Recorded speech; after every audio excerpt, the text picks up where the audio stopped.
नमस्कार साथियों, स्वागत है आपका प्रज्ञान एकेडमी में। हम लोग हिंदी की क्लास की पर चर्चा कर रहे थे। जैसा कि आपको पता है कि शुरुआत में हमने आपको बताया था कि हिंदी भाषा का सामान्य सा परिचय और अगर हमें व्याकरण सीखना है तो हम किन किन क्रम से आगे गुजरेंगे ताकि हमें व्याकरण अच्छी तरीके से हमारे अंतःकरण तक समझ सके। ठीक है, तो व्याकरण के उसी सिलसिले को आगे बढ़ाते हुए हम सबसे पहला टॉपिक जो हिंदी व्याकरण का हृदय माना जाता है, वर्णमाला। ठीक है, उसको बिना पढ़े आप शब्द रचना कर ही नहीं सकते, क्योंकि बिना वर्णमाला के ज्ञान से आप संधि नहीं सीख पाओगे और बिना संधि से शब्द रचना आप नहीं सीख पाओगे। शब्द रचना की चार ही इकाई होती हैं: संधि, समास, उपसर्ग और प्रत्यय। तो संधि जो बनती है वो वर्णों के योग से ही बनती है। तो हमें वर्ण सबसे पहले प्रथम दायित्व तो हमारा यही बनता है कि हमें वर्ण के बारे में संपूर्ण जानकारी होनी चाहिए। उसी सिलसिले में हमने वर्णों का क्लासिक वर्गीकरण किया। स्वर और व्यंजन आपको अलग अलग बताए। व्यंजन में अलग अलग कैटेगराइजेशन हमने किया कि अंतस्थ व्यंजन कौन है, ऊष्म कौन है, महाप्राण कौन है, अल्प प्राण कौन है, कौन सघोष है, कौन अघोष है, सारी बातें हमने की। ताड़नजात कौन सा है। उसके बाद हमने बोला कि आगत व्यंजन कौन से हैं, मतलब विदेशी व्यंजन जिनको नुक्ता चिन्ह लगाकर हम प्रयोग करते हैं अरबी या फारसी भाषा में। उसके साथ साथ व्यंजन वर्णों का उच्चारण स्थान भी देखा कि हम अगर व्यंजन वर्णों का उच्चारण करते हैं तो हमारे शरीर के कौन कौन से अंग किस वर्ण के उच्चारण में सक्रिय होते हैं, वो भी हम लोगों ने अच्छे तरीके से समझा। बाद का जो हमारा टॉपिक था लास्ट में कि व्यंजन वर्णों को स्वर रहित करना, तो हमने नियम उसमें देखे थे कि व्यंजन वर्णों को स्वर रहित करने के नियम। तो उसमें एक नियम हमने पढ़ा था व्यंजन वर्णों को स्वर रहित करने का। उसी के आगे हम लोग बढ़ते हैं और आज अपने इस व्यंजन वाले चैप्टर को फिनिश करते हैं। ठीक है, या वर्णमाला के इस चैप्टर को फिनिश करते हैं, व्यंजन वर्णों को स्वर रहित करना।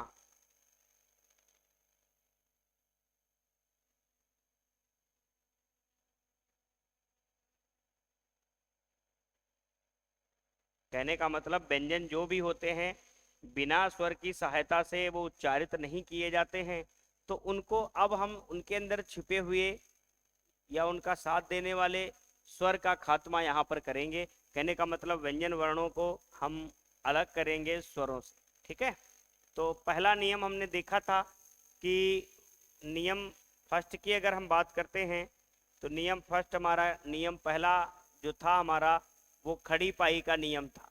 क्या था? खड़ी पाई का नियम था। और आज हम नियम दो के बारे में सीखेंगे। पहला नियम क्या था, हम थोड़ा उसको वापस समझाने का प्रयास करूंगा कि व्यंजन वर्णों में 22 ऐसे वर्ण होते हैं जिनका प्रयोग खड़ी पाई करके किया जाता है। मतलब जिनको हम लिखेंगे उनमें खड़ी पाई प्रयोग होगा। और ऐसे वर्ण, हालांकि व्यंजन 24 होते हैं जिनमें खड़ी पाई का प्रयोग होता है, परंतु दो वर्ण ऐसे होते हैं जो खड़ी पाई के उस पार भी लांग जाते हैं। तो 22 वर्ण ऐसे हैं जो खड़ी पाई के पहले शुरू होते हैं और खड़ी पाई के पहले ही समाप्त हो जाते हैं। मतलब ऐसे 22 व्यंजन वर्ण जिनकी शुरुआत खड़ी पाई से पहले होती है और अंत भी खड़ी पाई के पहले हो जाता है। जैसे उदाहरण के तौर पे हमने जय लिखा, हमने घ लिखा, हमने गय लिखा, हमने ख लिखा। इनकी शुरुआत खड़ी पाई से पहले, अंत भी खड़ी पाई के पहले, ये सब खड़ी पाई के पहले वाले हैं। ठीक है, यहां तक हमने जिक्र कर लिया। अब हम बात करते हैं दूसरा नियम हमारा क्या कहता है। जो 22 वर्ण थे खड़ी पाई वाले, उनकी हम खड़ी पाई को हटा दें अगर, तो व्यंजन स्वर रहित हो जाएगा। जैसे हम लिखते हैं ना, ये स्वर रहित है, ये भी स्वर सहित है, ये स्वर रहित है, ये स्वर सहित है, ये स्वर रहित है, ये स्वर सहित है, ये स्वर रहित है। ठीक है, तो इस प्रकार से हम लोग इनकी खड़ी पाई को हटा देते हैं और क्या कर लेते हैं, इनको स्वर रहित कर लेते हैं। ये बात समझ में आ गई अपने को। अब हम लोग देखते हैं कि दूसरा नियम व्यंजन वर्णों को स्वर रहित करने का क्या है। नियम संख्या 2, कै और फै। खड़ी पाई तो भाई साहब इनमें भी प्रयोग होती है। ठीक है, खड़ी पाई इनमें भी प्रयोग होती है। क्या हम इनकी खड़ी पाई हटाकर इनको स्वर रहित कर सकते हैं? थोड़ी देर के लिए मानते हैं कि खड़ी पाई हम हटा लें तो ये इस प्रकार से कुछ दिखाई पड़ेगा हमें। इसका अगर खड़ी पाई हटा ले तो ये कुछ इस प्रकार से दिखाई पड़ेगा। क्या ये मानक वर्ण के रूप में दिख रहा है? नहीं दिख रहा है, इसका मतलब इसको खड़ी पाई नहीं हटा सकते। इसमें खड़ी पाई हम हटा नहीं सकते, चाह के भी नहीं हटा सकते। तो अब हम इनको कैसे स्वर रहित कर सकते हैं? तो जरा देखते हैं इनको कैसे स्वर रहित कर सकते हैं। कि अब खड़ी पाई के उस पार लांग कर ये जा रहे हैं, तो उस पार जो लांग कर जा रहे हैं, जैसे मान लो ये कै है, ये उस पार लांग के जा रहा है, अगर उस पार वाला हटा दे तो ये वह हो जाएगा। ये मान लो फय है, अगर उस पार वाला खड़ी पाई के उस पार वाला हटा दें तब तो ये पय हो जाएगा। ये तो यहां पर मामला ही खत्म हो जाएगा फिर। तो अब हम यहां पर इनको कैसे स्वर रहित करते हैं, तो बच्चा समझना जरा। तो खड़ी पाई को जो लांग कर भाग जा रहा है आगे का, उसको आधा कर देते हैं। क्या कर देते हैं? उसको आधा कर देते हैं। तो ये क्या हो जाते हैं? स्वर रहित हो जाते हैं। यहां तक बात समझ में आ गई? तो यहां पर क्या लिखेंगे कि ऐसे व्यंजन वर्ण जो खड़ी पाई को लांग कर आगे बढ़ते हैं, तो खड़ी पाई के आगे के भाग को आधा हटाकर स्वर रहित करते। तो लिखेंगे जो व्यंजन वर्ण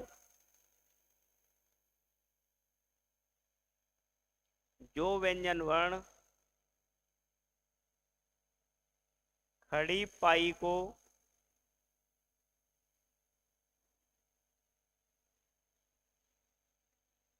लांग कर आगे बढ़ते हैं,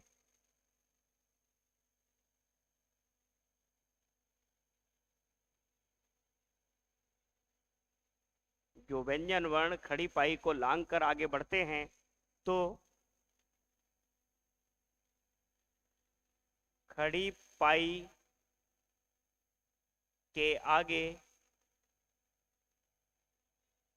बढ़े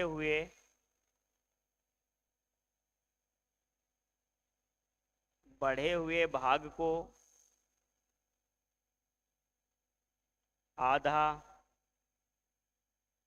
हटाकर स्वर रहित करते। हटाकर स्वर रहित करते।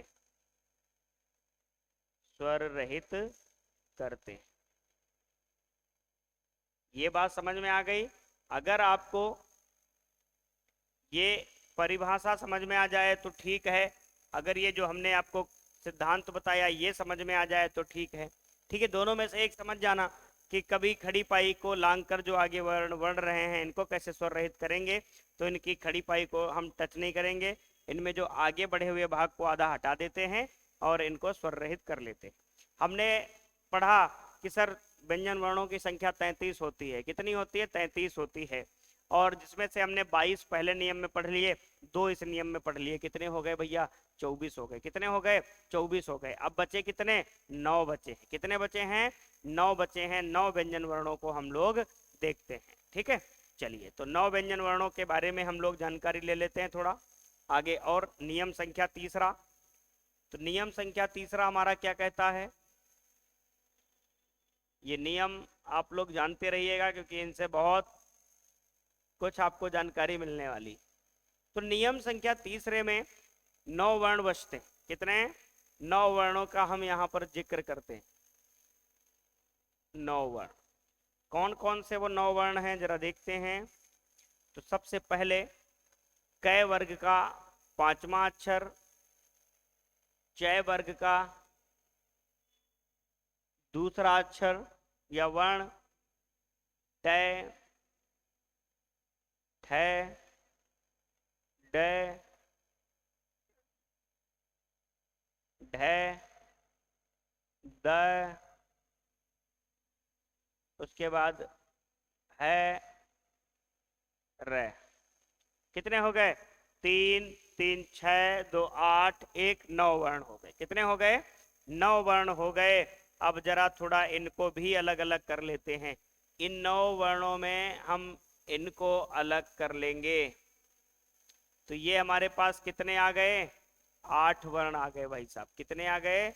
8 वर्ण हमने यहाँ पर जिक्र किया। और एक जो बच गया, इस रे वर्ण को हम लोग क्या बोलते हैं? रेफ वर्ण बोलते हैं। क्या बोलते हैं? रेफ वर्ण। कहने का मतलब रेफ वर्ण हम इसको क्यों बोलते हैं?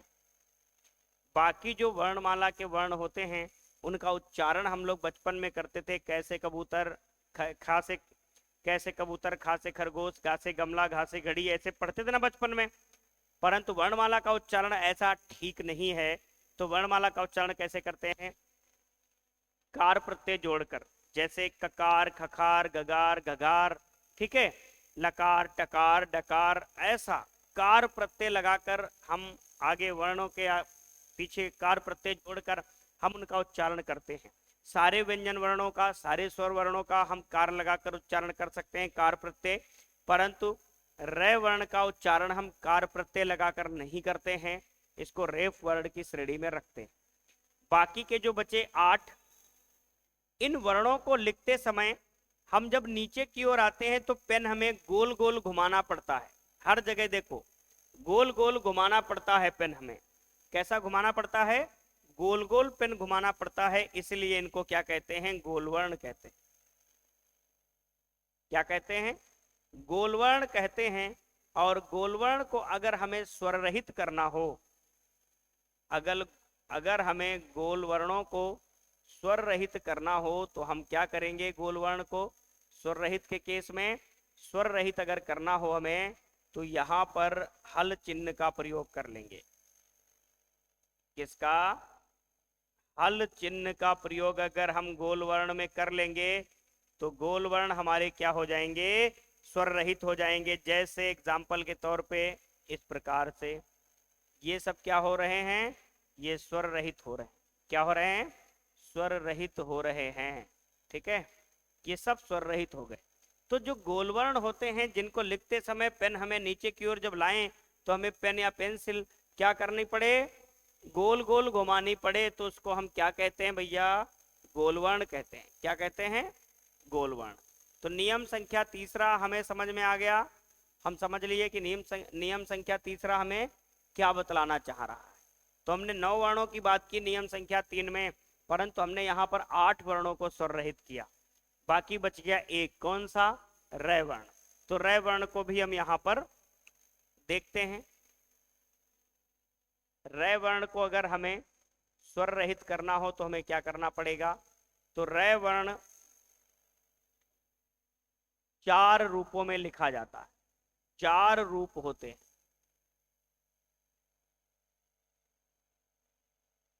4 रूपों में प्रयुक्त। कौन सा? रे वर्ण जो होता है वो शब्द में 4 रूपों में प्रयुक्त होता है। जैसे कोई शब्द लिखते हैं तो उसमें रे वर्ण को हम 4 रूपों में देख पाते हैं। कितने? 4 रूपों में देखते हैं। 4 अलग अलग रूपों में देखते हैं। कौन कौन से 4 वो अलग अलग रूप हैं? सबसे पहला रूप की बात करते हैं तो रे, ये रूप है सबसे पहला। ये जो रे लिखते हैं हम लोग किसी भी शब्द के आगे, इसको बोलते हैं स्वर सहित रे। क्या बोलते हैं? स्वर सहित रे। इसमें स्वर लगा होता है, हटा नहीं होता है। इस बात को ध्यान देना। इसमें क्या होता है? स्वर समाहित होता है। तो इसको हम क्या बोल देते हैं? स्वर सहित। क्या बोलते हैं? स्वर सहित रे। स्वर सहित रे वर्ण। अब यहां पर तो हमने स्वर इसका हटाया ही नहीं, ये तो स्वर रहित रे है। ठीक है, अगला हम देखते हैं कि रे का उपयोग हिंदी में और भी तरीके से किया जा सकता है क्या। तो देखते हैं हम लोग कि और किन किन तरीकों से रे का उपयोग किया जा सकता है। दूसरा तरीका हम देखते हैं। तो दूसरा तरीका, कभी भी कोई वर्ण खड़ी पाई का लिखा हुआ है और अधूरा शब्द है, कोई वर्ण खड़ी पाई का लिखा हुआ है और अधूरा शब्द है, तो उसमें रे का प्रयोग हम किस प्रकार से करते हैं? इस प्रकार से रे का प्रयोग करते हैं। ये क्या हुआ? रे। परंतु जो रे लगा हुआ है ये पूर्ण है और जिस वर्ण पे लगा हुआ है वो अधूरा है। जैसे अभी हम इसके उदाहरण भी बताते हैं। कोई खड़ी पाई का शब्द है, लिख रहे हैं और खड़ी पाई का कोई वर्ण आ गया उसमें और वो वर्ण अधूरा है और उस पर ये रे लगा हुआ है, इस प्रकार जैसे प्रकाश में लगा रहता है। लगा रहता है कि नहीं लगा रहता है? प्रेम में लगा रहता है। तो ये कैसा है, अधूरा है या पूरा है रे? तो रे पूरा है, परंतु जिस वर्ण पे लगा हुआ है वो अधूरा है। तो यहां पर भी क्या होगा, स्वर रहित रे वर्ण, स्वर सहित, रहित नहीं, स्वर सहित है। कैसा है, स्वर सहित है। इसके उदाहरण के तौर पर हम चर्चा कर लें तो हम बात करते हैं, जैसे हम लिखते हैं प्रेम, क्या लिखते हैं, प्रेम। हम लिखते हैं प्रकाश, हम लिखते हैं प्रभाव, हम लिखते हैं प्रकार, ठीक है, हम लिखते हैं क्रम, हम लिखते हैं ब्रह्म, ठीक है। ये कुछ शब्द लिखते हैं। एग्जाम्पल के तौर पे हमने आपको बताया कि ये कुछ शब्द हमने दिए, और आपको ये वाला जो रे है इसके परिप्रेक्ष्य में हमने एग्जाम्पल दिया आपको। अब देखना जरा कि इसमें क्या होता है। जैसे प्रेम लिखा हुआ है, तो जो इसमें स्वर की मात्रा जुड़ी है वो रे पे जुड़ी है। किस पे जुड़ी है, रे पे जुड़ी है, ना कि पे पे जुड़ी है। तो इस बात को ध्यान देना, जो ए की मात्रा है, जो ये ए की मात्रा लगी हुई है, ये इस पे जुड़ी, रे पे। समझ आ गया कि नहीं आ रहा? ये रे पे जुड़ी है, पे नहीं जुड़ी है। प्रेम, प्रेम शब्द का उच्चारण करके देखो, प्रेम, रा के ऊपर मात्रा निकल के आ रही है ना।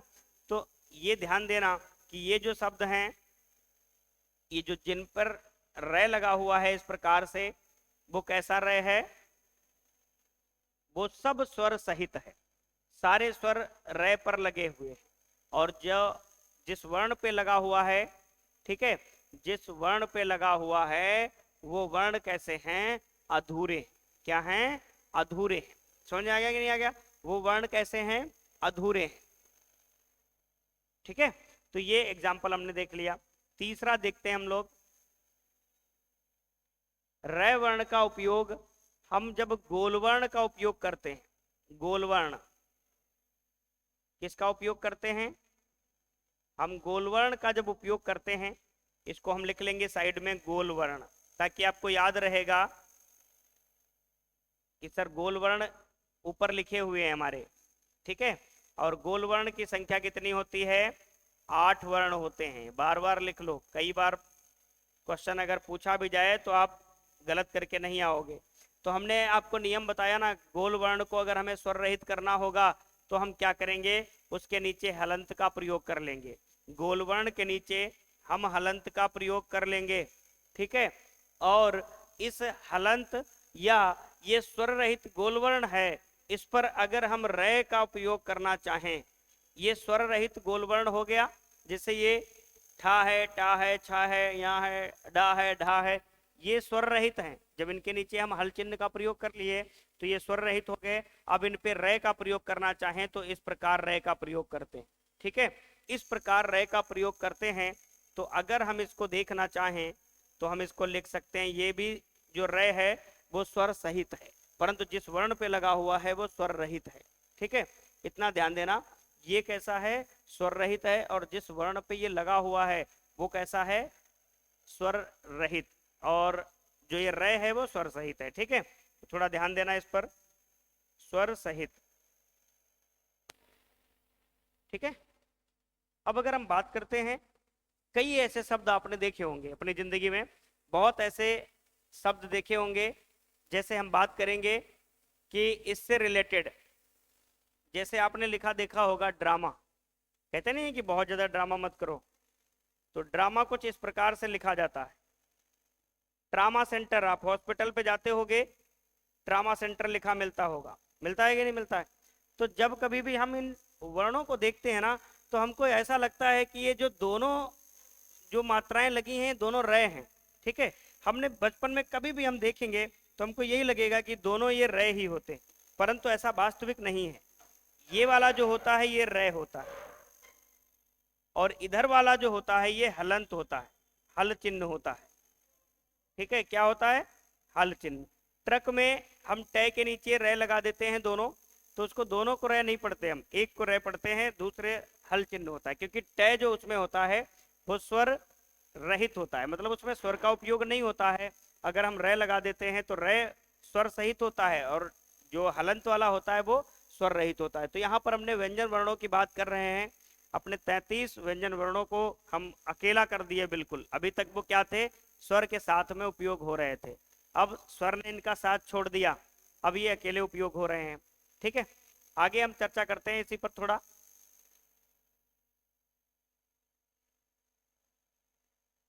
एक और कंडीशन बनती है रे वर्ण का उपयोग करने की।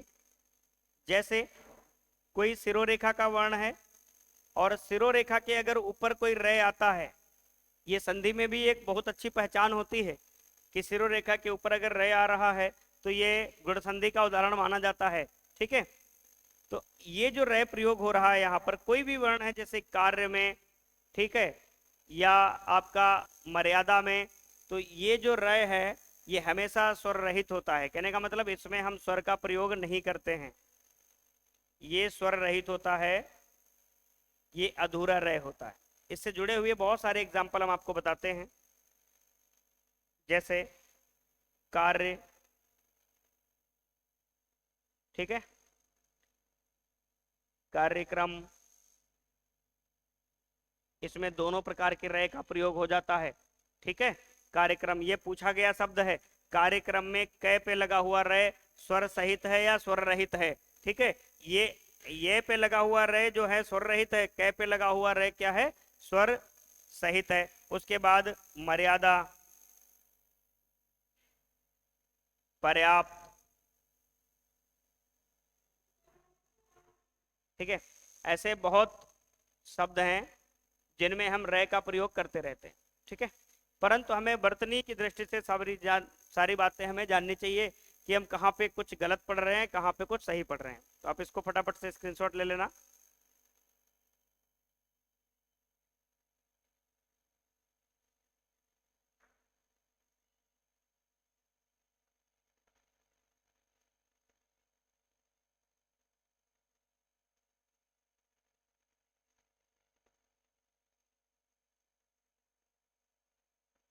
देखिए, वर्णमाला का जो छूटा हुआ टॉपिक था वो यहीं तक था, इसको हमने समाप्त कर लिया है। अब अगला जो पार्ट है आपका वो संधि का आएगा, और संधि की क्लासेस आपको स्टार्टिंग से मिलेंगी पार्ट 1 पार्ट 2 के नाम से।